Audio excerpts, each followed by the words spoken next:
Okay, so this is Veronica's chocolate pudding cake, which is completely fat-free in the making. What I have here in this bowl, sorry for the sloppy writing, ever since I went to university my writing is terrible. 1 cup of flour, 2 tablespoons of applesauce, half a cup of water, 1/8 of a teaspoon of salt, 2/3 of a cup of sugar, 1 teaspoon of vanilla, 2 tablespoons of cocoa, and 2 teaspoons of baking powder. You take those first 8 ingredients and you put them together. And this is what I've done here. And I've prepared, I guess the only fat is the coconut oil that I use to spray this, to line this pan with. And I've turned the, I've turned the oven on to 350, and I have some water boiling. So the next ingredients are 2/3 of a cup sugar, 1/4 cup of cocoa, and 1 3/4 cups of hot water. And I'm going to do that. Okay, so we're at the second stage here, Pook. You know, this takes something like, you know, if you're fast, and I'm not very fast today, it could take less than 10 minutes to put together. So the second stage, the 2/3 of a cup sugar and 1/4 cup of cocoa. I put them together. I've got the first part, those 8 ingredients, in there, poured it into my oiled pan. And so now all you do is you take this and you throw it on top. And remember, the water was boiling. You put the water on to boil. Okay, so we do that. And let me just go and get the water. Okay.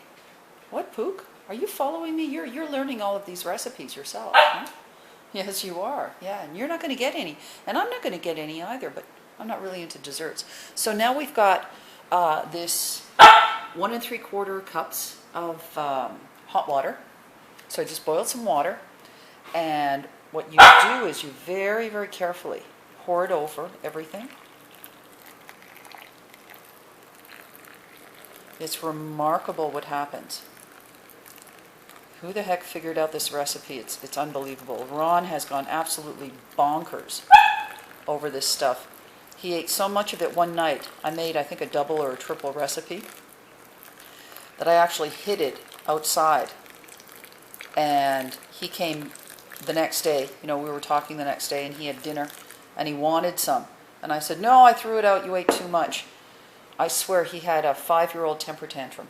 Honestly, it was crazy. Okay. And now we just stick it in the oven at 350. Let me go and check as to how long I have to cook it. So I took it out of the oven, 350 degrees, 45 minutes. It doesn't look really great, but honest to goodness, it tastes absolutely fantastic. Yeah, the ones that I've made in the past, I think I've put in different pans, so it looked better. This one, I think it should have been maybe a loaf pan, because I just made the regular amount of it. But yeah, and when I've made it in the past, I have to make double or triple the amount just for Ron. Anyways, give it a try. It's really fantastic. Just tastes really good. Okay, so it looks like heck in the pan. It really looks bad. I don't remember it looking that bad when I made it for Ron or for Marilyn. But then again, I don't really care what it looks like. It's just the taste is fantastic. So I'm putting it on a plate, and I'm going to take her to my gourmet with me, and we're going to walk down. We'll be back.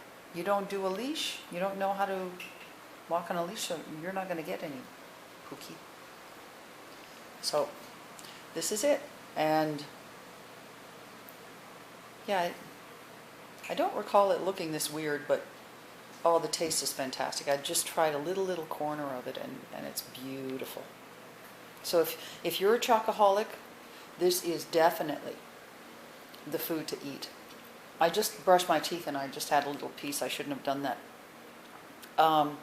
It hits the chocoholic spot, and there's no fat. Nothing.